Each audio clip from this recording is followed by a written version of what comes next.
Donc vous allez passer toute la nuit sur Google, qu'est-ce qu'elle fait, ses produits, ses concurrents, les prix, etc. Et vous allez vous habiller très bien le lendemain pour se présenter du point de vue look. Et ensuite vous avez des réponses prêtes, des réponses que vous jugez pertinentes. Quoique, il y a d'autres méthodes et d'autres informations plus intéressantes dans cette personne-là que je décrit comme un peu dangereuse, qui garantit la survie de la société. C'est la source des revenus de la société. Cette personne-là doit passer par 3 entretiens. Dans le premier, il est basé sur une définition claire et nette du profil demandé.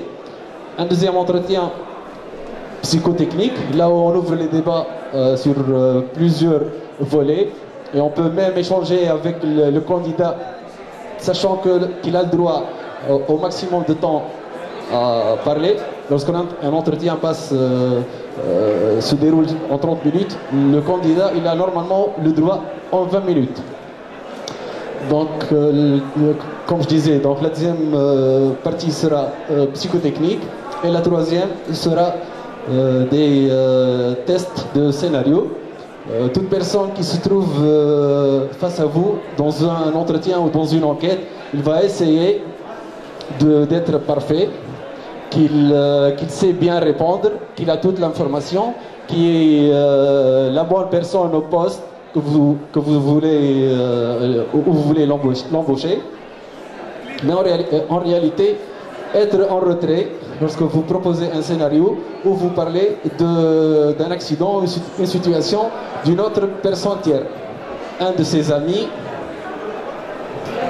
merci,